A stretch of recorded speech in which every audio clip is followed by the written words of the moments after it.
The universe operates under a single, terrifying rule. Everything eventually burns out. Across billions of years, stars exhaust their fuel, galaxies drift apart, and entire civilizations quietly collapse into cosmic dust. This creates a relentless vacuum of history, a mechanism of absolute erasure, where time systematically deletes the discoveries, the art, and the memories of countless worlds. To counter this, the architect constructed the Great Library of Uranus, suspended deep within the planet's icy rings and cerulean storms. The library functions as a living entity, specifically designed to catch the stories of dying planets. It feeds on the energy of collapsing stars to preserve the essence of worlds in their final moments. This concentration of knowledge attracts a constant predator, a destructive force known as the entropy of knowledge. This entropy manifests as creeping, malevolent shadows that crawl along the pristine halls, seeking to unspool preserved truths and swallow fragments of forgotten lore. The Great Library is more than a repository. It is an active, eternal war zone waged against absolute cosmic oblivion.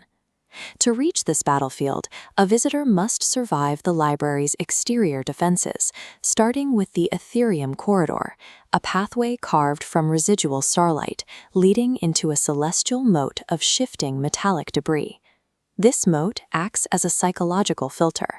The debris physically reacts to a visitor's intent, crushing anyone arriving to conquer or exploit the archives, while allowing true seekers to pass. Once inside, the archive is maintained by the Uranutian Keepers, the system's primary administrators. These keepers act as the library's white blood cells. As ageless beings of cascading light, they use radiant staffs to aggressively beat back the creeping shadows of entropy. Between battles, the keepers manage the interior architecture. They tune the living plasmic shelves that constantly rearrange themselves, ensuring no seeker can ever retrace their steps exactly. Navigating these shifting halls requires the path of resonance. A visitor must intuitively align their own inner truth with the harmonic vibration of the library itself. The library operates as a closed, reactive ecosystem where the architecture itself tests the psychological discipline of the visitor. At the center of the labyrinth stands the system's core processor, an impossible structure known as the Obelisk of Eternities. This dark matter pillar emits the gravitational pull of the first word, the primordial origin of creation, binding the infinite cosmic database together. Maintaining this database is a constant struggle.